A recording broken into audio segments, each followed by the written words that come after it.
नमस्कार, मैं निखिल। आप देख रहे हैं रिपब्लिकन न्यूज़। बिहार में लगातार एसटीईटी अभ्यर्थी धरने पे थे। उनकी मांग थी कि जो एसटीईटी में घोटाले हुए हैं उनको लेकर उन पर निर्णय लिया जाए, सरकार उन पर निर्णय ले और उनके साथ न्याय करे। आज वो धरने पे थे और तमाम लोग मुख्यमंत्री आवास का घेराव करने गए, लेकिन उन पर लाठियाँ बरसा दी गई। आज इन सब मुद्दों पे हमारे साथ बात करने के लिए बीजेपी के प्रवक्ता अखिलेश सिंह जी हैं। अखिलेश जी, आज उन पर लाठियाँ बरसाई गई अभ्यर्थियों पे। देखिए, एक तो पहले मैं आपको बता दूं कि बिहार की सरकार चुनाव में जो वायदे किए थे, चुनाव में रोजगार देने का वादा, उन वादों को पूरा करने के लिए प्रतिबद्ध है, संकल्प है और वो कर रही है। वो शिक्षा विभाग हो, स्वास्थ्य विभाग हो या फिर उद्योग विभाग हो, उद्यमी योजना हमने लागू किया, किसी के क्षेत्र में रोजगार के अवसर प्रदान कर रहे हैं। और इसी दृष्टि से जो एसटीईटी पास अभ्यर्थी हैं उनके लिए शिक्षा मंत्री जी का बयान आया था कि सबों को नौकरी दी जाएगी। मैं समझता हूं कि उनको शिक्षा मंत्री जी के बयान पर भरोसा करना चाहिए और सबको थोड़ा इंतज़ार करना चाहिए। कोई भ्रम की स्थिति नहीं होनी चाहिए। लेकिन कुछ भ्रम पैदा हुआ, तो मैं तो समझता हूं कि भ्रम क्यों पैदा हुआ ये एक बार जानना चाहिए। और लगातार विपक्ष की ओर से जिस तरह से गैर जिम्मेदाराना बयान आ रहा है, मैं समझ रहा हूं कि कहीं ना कहीं वो भी इस बात के शिकार होंगे, उनके ही शिकार हो गए होंगे। लेकिन इतना तय है कि सभी विभागों में बहालियां हो रही हैं, साथ ही साथ रोजगार के अन्य अवसर प्रदान किए जा रहे हैं, छोटे व्यापार से लेकर के बड़े व्यापार तक और फिर उद्योग से लेकर के और कृषि क्षेत्र तक सभी जगह हमने जो वायदे किए हैं वो पूरा कर रहे हैं। विपक्ष अगर कुछ कह रहा है तो मैं समझता हूं कि उनके बात को बहुत तवज्जो नहीं देना चाहिए। तो निखिल, तब पर भी लगातार छात्र, जो 15 साल 20 साल का आपका शासन रहा है, उस बीच में छात्र नौजवान जो है काफ़ी आंदोलन किए हैं और नाराज़ भी हैं। आपको क्या इसमें ज़्यादा आंदोलन दिख रहा है? मैं समझता हूँ आपकी इतनी उम्र होगी कि आप 2005 के पहले और 90 से 2005 तक के इतिहास को आपने देखा होगा। रोजगार थे क्या यहाँ पर? स्कूल भवन थे क्या यहाँ पर? स्कूलों में क्या पढ़ाई होती थी क्या? कितने शिक्षक बहाल किए हमने, ध्यान में है आपको? कितने डॉक्टर्स बहाल किए? स्वास्थ्य विभाग में कितनी बहाली हुई? हम काम कर रहे हैं और काम करते रहेंगे और हम रोजगार के अवसर प्रदान करते हैं और करते रहेंगे। अभी आपने देखा उद्योग विभाग में, कहीं बिहार में उद्योग का कोई नामो निशान देखा था क्या? बिहार में अपहरण उद्योग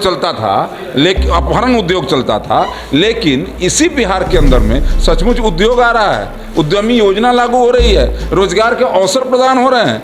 ये रोजगार के अवसर इसलिए प्रदान हो रहे हैं क्योंकि हमारी सरकार संकल्प के साथ काम कर रही है। नहीं तो रोजगार तो था, यहाँ पर रोजगार था और उस रोजगार का रॉ मटेरियल डॉक्टर, इंजीनियर और व्यवसायी हुआ करते थे। वो उठा करके दियर में ले जाया करते थे।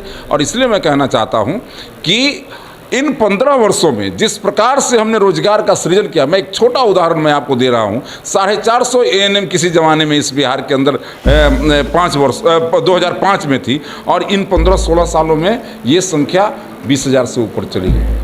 ये हमारे सरकार के द्वारा रोजगार के लिए प्रतिबद्धता का परिणाम है, हमारी सरकार द्वारा जनता की सेवा के संकल्प का परिणाम है। हम जनता के सेवक हैं और इसलिए मैं कहना चाहता हूं, मैं एसटीईटी छात्रों से भी कहना चाहता हूं कि आपने नौकर चुना है हमको, तो नौकर पर भरोसा करिए।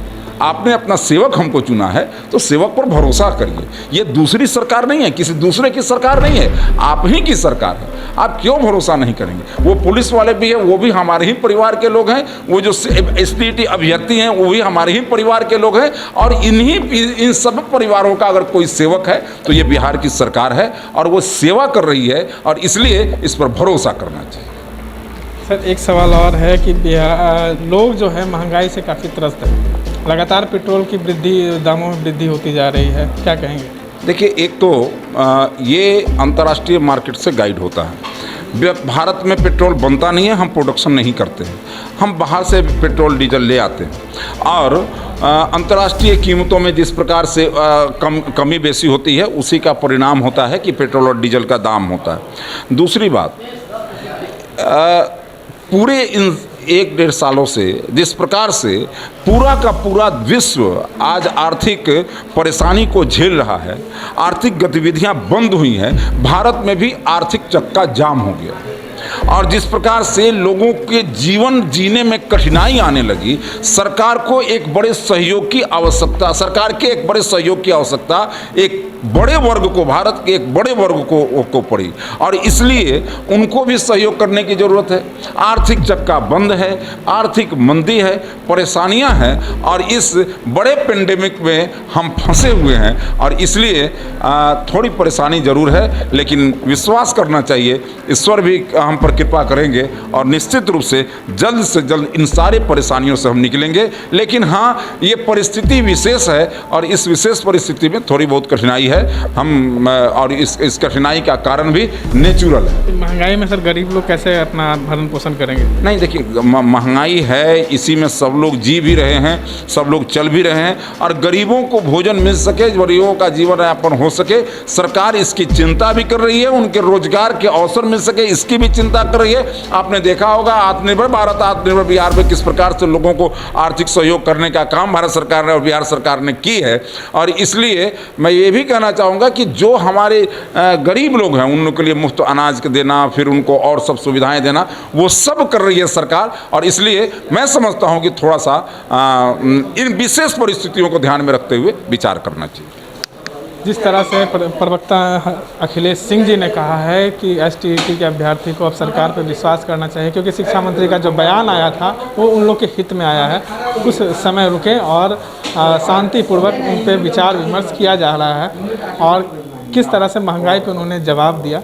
इस तमाम खबरों के लिए बने रहें रिपब्लिकन न्यूज़ के साथ। रिपब्लिकन न्यूज़ से जुड़ने के लिए सब्सक्राइब बटन दबाकर चैनल को सब्सक्राइब करें। नोटिफिकेशन प्राप्त करने के लिए यहाँ बेल को दबाएं। वीडियो अच्छा लगे तो लाइक करें और दोस्तों के साथ शेयर करना ना भूलें।